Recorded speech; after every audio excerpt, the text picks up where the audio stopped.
Morning student, today we are going to start our second lesson of political science. The name of the lesson is India's foreign policy. What are we going to learn in this chapter?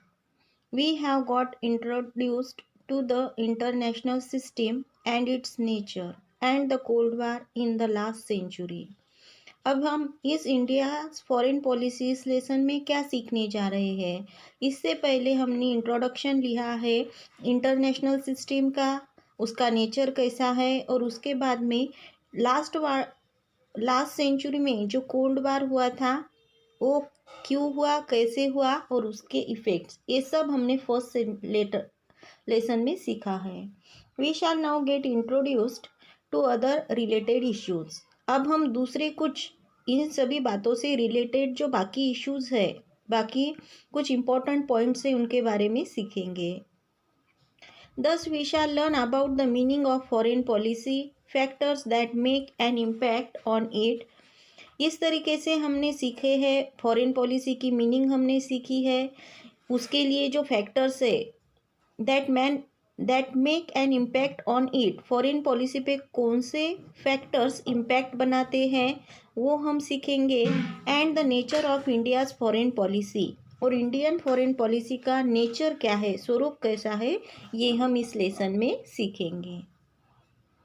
Next point is foreign policy meaning and importance.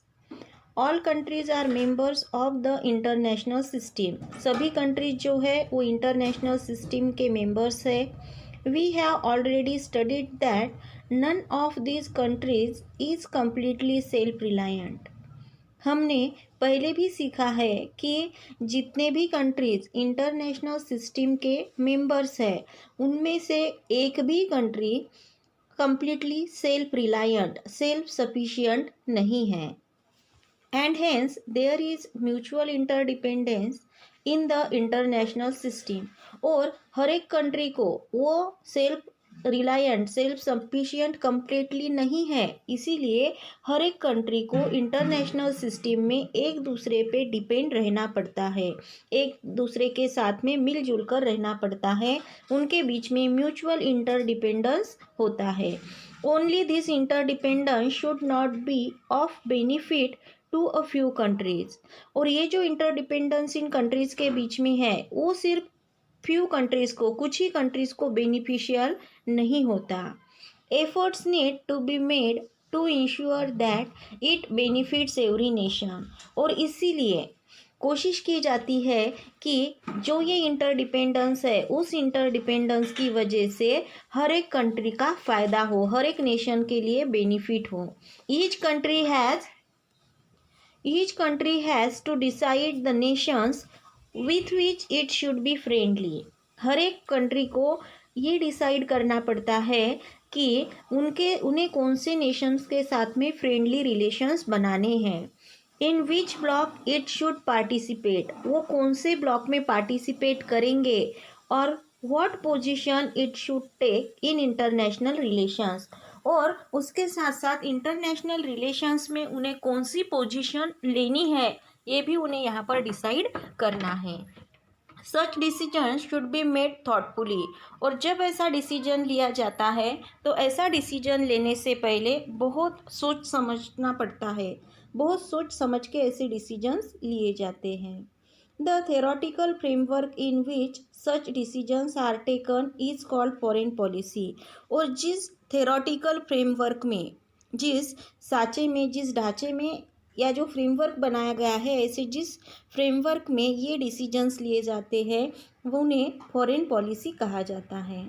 Every sovereign and independent country decides its own foreign policy, हर एक sovereign और independent country अपनी खुद की foreign policy decide करते हैं। The next point is national interest. We have briefly understood what foreign policy means. Foreign policy का मतलब हमने अच्छी तरीके से समझा है। National interest and foreign policy are closely connected to each other. National interest यानी नेशन का फ़ायदा और फॉरेन पॉलिसी एक दूसरे से क्लोजली जुड़े हुए हैं। National interest is fostered through foreign policy. National interest जो है वो फॉरेन पॉलिसी में से ही फॉस्टर मीन्स तैयार होता है। Therefore before studying foreign policy further we need to understand the meaning and significance of national interest। और इसीलिए फॉरेन पॉलिसी को और आगे स्टडी करने से पहले हमें नेशनल इंटरेस्ट की मीनिंग और उसका इम्पोर्टेंस, उसका सिग्निफिकेंस सीखना चाहिए, समझना चाहिए। National interest implies the means through which the independence and sovereignty of our country can be safeguarded। National interest उन मीन्स को, उन प्रोडक्ट्स को इम्प्लाइज करता है जिसकी वजह से हमारे नेशन का इंडिपेंडेंस और सॉवरेनिटी हम सुरक्षित रख सकते हैं। National interest also includes efforts to achieve our economic development. National interest का ये भी कोशिश रहती है, नेशनल इंटरेस्ट के थ्रू ये भी कोशिश की जाती है कि हम हमारे नेशन की इकोनॉमिक डेवलपमेंट करें। To keep steps towards increasing our national power. उसके साथ साथ हमारे नेशन की पावर किस तरीके से बढ़ेगी इसके लिए भी कोशिश करते हैं। When decisions are taken after giving a careful thought to what is beneficial and good for our country. जब हमारी कंट्री के लिए बेनिफिशियल क्या है या कौन सी चीज़ों से, हमारी कौन सी बातों से हमारे नेशन का फ़ायदा हो सकता है और उसके बाद में हमारे नेशन के लिए अच्छा क्या है, इन सभी बातों के ऊपर सोचने के बाद में जब डिसीजंस लिए जाते हैं, we see that we are nurturing our national interest. तब हम कह सकते हैं कि हम हमारे नेशनल इंटरेस्ट को नर्चर कर रहे हैं, हम हमारे नेशनल इंटरेस्ट को ध्यान में रख रहे हैं। In this sense, the following factors are included in the national interest of our country। और इसी तरीके से यहाँ पर कुछ फैक्टर्स हमें दिए हैं जो हमारे नेशनल इंटरेस्ट में, हमारे कंट्री के नेशनल इंटरेस्ट में इंक्लूड होते हैं।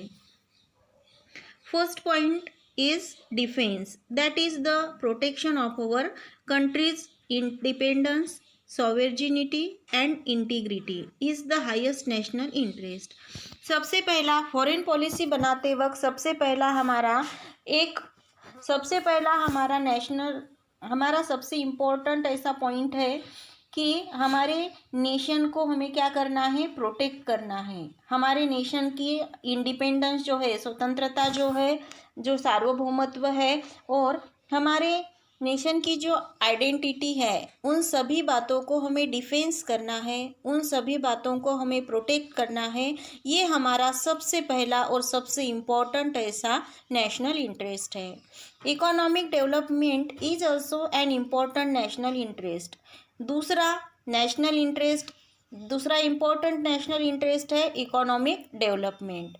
N economically weak nation will not be able to maintain its independence. अगर कोई नेशन इकोनॉमिकली वीक है तो वो अपने इंडिपेंडेंस को मेंटेन करने के लिए एबल नहीं होते, अपना इंडिपेंडेंस मेंटेन नहीं कर पाते। Hence economic development is understood to be an important national interest next only to defence. और इसीलिए डिफेंस के बाद में हमारा सबसे इम्पोर्टेंट ऐसा नेशनल इंटरेस्ट अगर कोई है तो वो इकोनॉमिक डेवलपमेंट है। Then the next point is national interest and foreign policy. Foreign policy is drawn up to foster the national interest of defence and economic development.